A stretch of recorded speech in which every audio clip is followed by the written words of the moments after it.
In this series of screencasts, we continue to demonstrate how to use the Alice 3 scene editor, which allows you to create your Alice world by adding and positioning characters, scenery, and props.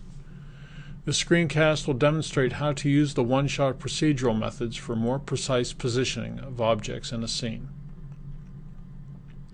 As a reminder, this is an example that is being created for this series of screencasts.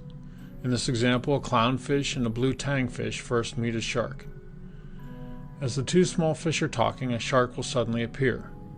The clownfish will panic, swimming away to look for a place to hide. He will find a treasure chest and hide in it. In the screencast, adding objects and moving objects, we've been building the scene with the clownfish, blue tang, a shark, a cave, a sunken pirate ship, and a treasure chest. If you wish to work along with the screencast, pause this video, start Alice, and open the accompanying world OneShots Start. This project starts where we left off in the Moving Objects screencast. We will fine-tune the scene we have built thus far by moving the shark back out of sight and opening the lid of the treasure chest. Before going to the scene editor, let us take a minute to look at the code editor. In the code editor, select the shark from the instance menu. In the methods panel of the code editor, click on the procedures tab, which will show us the procedures for our shark. A program statement in Alice instructs an object to perform a particular action. These program statements are called methods. And the Methods panel in the code editor contains two tabs for different types of program statements for Alice objects. Procedural methods are actions or behaviors that an Alice object can perform.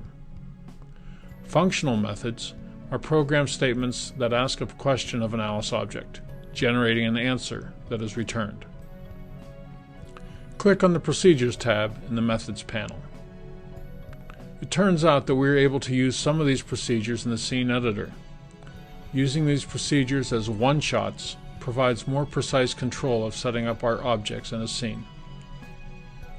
If you are still in the code editor, click on the Setup Scene button to return to the scene editor of Alice. On the right-hand side of the scene editor, you will see the control panel. This is the instance menu of the scene editor. Here I am selecting the shark from the instance menu. Like the code editor, this menu allows you to select the object in the scene you wish to work with. Of course, you can also click on the object in the scene as well. Thinking about the story we are building, the clownfish and the blue tang are talking when the shark swims into view to join the conversation. At this moment in setting up our scene, the shark is currently in position to join the conversation.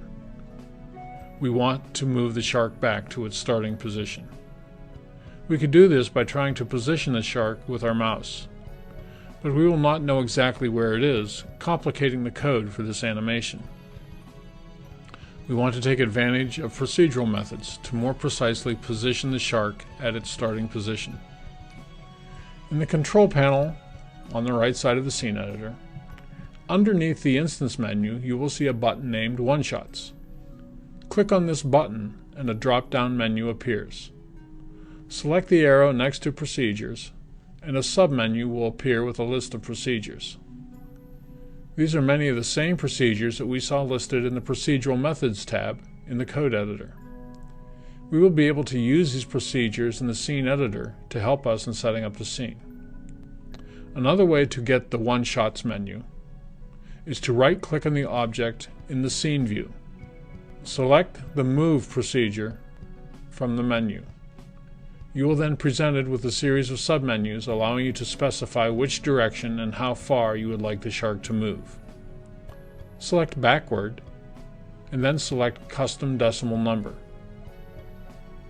In the keypad that appears, type the value 50, then click OK. The shark will then move backwards 50 meters to its starting position for this scene. We now want to open the lid of the treasure chest. Go to the instance menu in the control panel and select Treasure Chest. Notice that there is a little arrow next to the treasure chest in the menu.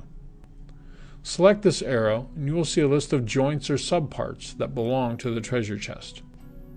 Many models in the Alice Gallery have joints or subparts. Select the lid.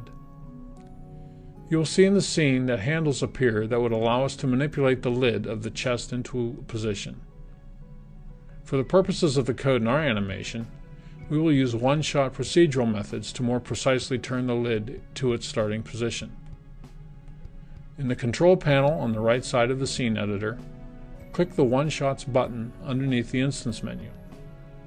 As before, select Procedures from the menu that appears. Select the Turn procedure from the submenu. Select Backward, and then 0.25, which is 1/4 of a rotation. We now have an open treasure chest, a possible place for the clownfish to hide from the shark.